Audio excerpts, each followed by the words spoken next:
ja nüüd me vaatame, mismoodi on selle mähkmete imavusega. Siin on üks vana mähe jällegi, mitmeid tuhandeid kordi võib-olla läbi pestud.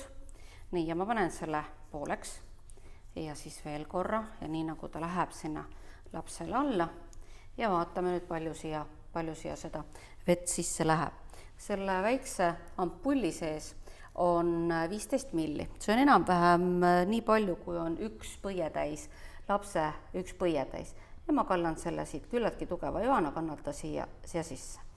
Nii, ja vaatame nüüd teiselt poolt, mismoodi sealt on. No midagi praktiliselt natukene oli, aga suhteliselt vähe. Nii vaatame, siin läheb meile teine selline 15 milline ampulli täis veel. Ehk siis 2. Nii, kuidas meil nüüd on? Ikka ei tule siit veel välja. No, siis meil läheb 3. ampulli täis. See tähendab seda, et meil on siin 30 miljon olemas ja nüüd tuleb 15 veel juurde, ehk siis 45 miljon siin nüüd vedelikku. Ja nüüd on näha, kus vesi tuleb välja. Nii et põhimõtteliselt on see päris palju vedelikku, mis see üks mähe võib imeda. Nii, aga võtame nüüd uue mähkme. Sellise mähkme, mida on kas vähe pestud või ei ole üldse pestud.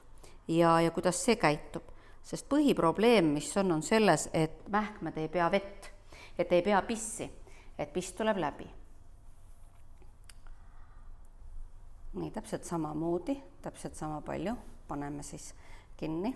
Nii, ja nüüd ma kallan selle uuesti siia. Nii, nagu te näete, see ei lähegi õieti sisse, vaid ta läheb üle ääre. Ja kui ma siia peaksin nüüd veel panema, siis ta lihtsalt läheb veel rohkem üle ääre. Ei ole isegi 15 milli siin parasjagu, vaid teda on siit, nii, nüüd kus ta hakkab ühe koha pealt, hakkab niiskuma, aga nüüd ta tuleb vahelt jookseb välja. Nii et kõik kohad on seda täis. Ja kui meil on nüüd vastsündinu ja ema on otsustanud, et igal juhul marlimähkmed ja on kenasti ostetud uued mähkmepüksid, arvestame sellega, et vastsündinu on meil, tal on reied üsna peenikesed, et siin ei ole rasvakihti veel tekkinud ja see tähendab seda, et praktiliselt ei ole võimalik niimoodi mähkida, et tal on siit hästi fikseeritud reie juurest.